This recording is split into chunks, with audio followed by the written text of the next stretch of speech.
In the name of Allah, the most beneficent, the most merciful. Assalamu alaikum. My name is Professor Muhammad Masood. Welcome to our channel Easy English with Professor Muhammad Masood. ये हमारी everyday cheeky English की video है और इसमें हम पढ़ेंगे drop number 51. Before I start this video lesson, I'd like to say one thing.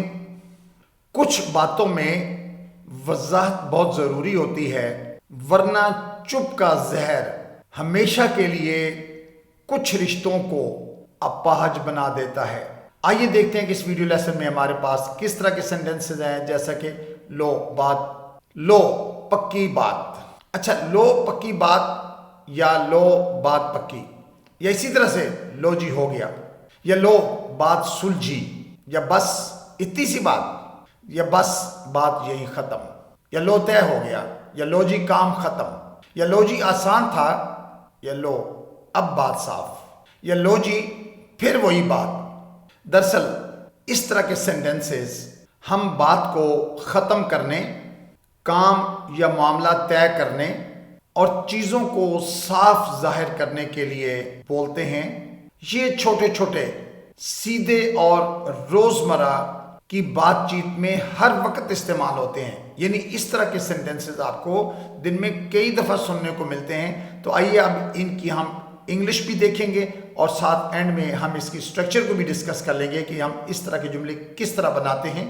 अच्छा, लो जी हो गया, यानी कोई काम हो रहा है तो आपने कहा भाई काम खत्म हो गया पा ना, तो देयर यू गो.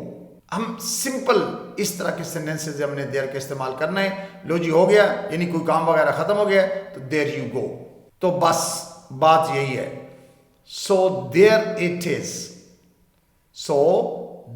इज.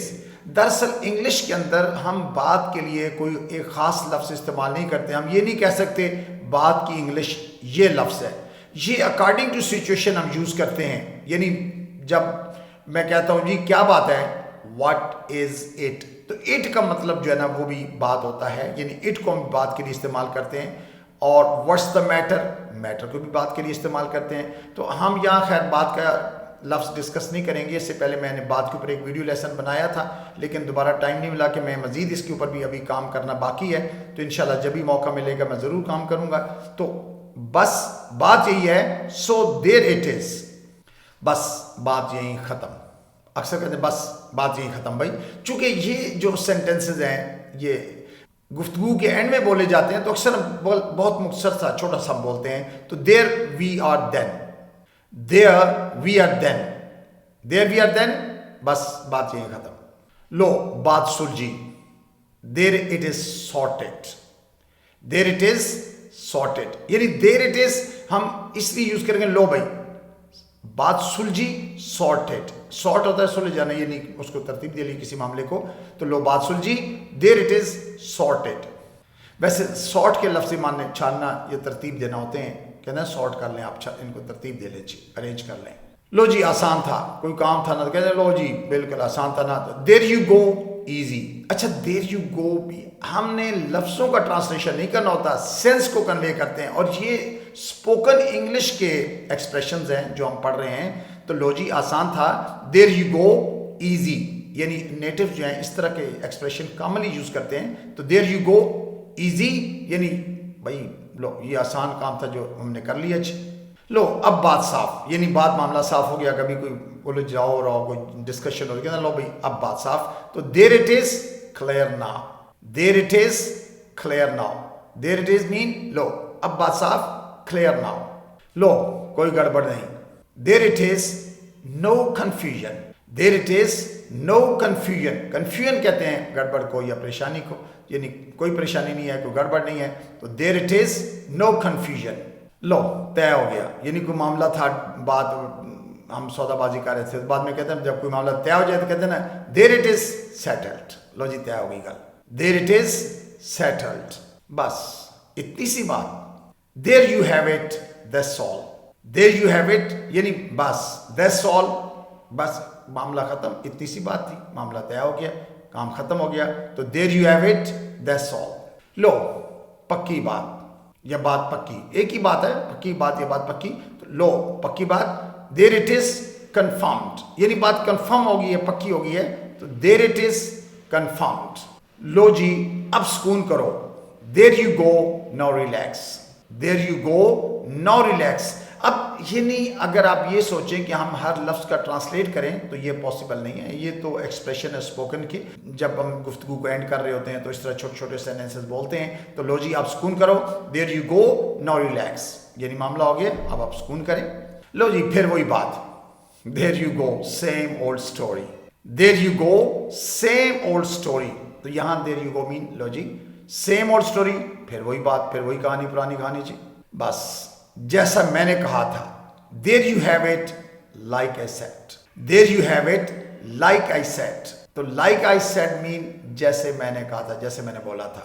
तो देयर यू हैव इट, बस यानी जो मैंने बात की थी वो बात पूरी हो चुकी हुई है जी। लो जी पल में हो गया, अक्सर कहते हैं हम लो जी या तो मिनट कम हो गया। तो there you go done in a minute, there you go done in a minute, done in a minute mean 1 minute, पल में हो गया, मिनट लगा, काम हो गया जी। तो there you go done in a minute, अक्सर हम लैंग्वेज में इस तरह के एक्सप्रेशन बोलते हैं, और ये जो इस वीडियो लेसन में एक्सप्रेशन है they are very commonly used. लो जी काम खत्म, there you go job done, there you go job done, job done mean काम खत्म, जो आपकी ड्यूटी लगाई थी, जो मामला दिया था वो हमने मुकम्मल कर लिया। तो देयर यू गो, लो जी जॉब डन, काम खत्म, लो बात खत्म। There it is full stop, अक्सर कहते हैं भाई there it is full stop, लो जी गल हो गई है, फुल स्टॉप, ये फुल स्टॉप आ गया, आगे कोई सेंटेंस नहीं चलना, बात खत्म, तो फुल स्टॉप। लो जी बिल्कुल जैसा सोचा था, there you go exactly as I planned, there you go exactly as I planned, exactly as I plan mean जैसे प्लान किया था, जैसे सोचा था, एग्जैक्टली बिल्कुल वैसे ना, एज प्लान, प्लान किया था या सोचा था। तो देयर यू गो, लो जी एग्जैक्टली एज प्लान, बिल्कुल जैसे सोचा था। हमने देयर का इस्तेमाल तमाम एक्सप्रेशंस में किया है, और देयर के बाद सब्जेक्टिव प्रोनाउन यूज किया हुआ है।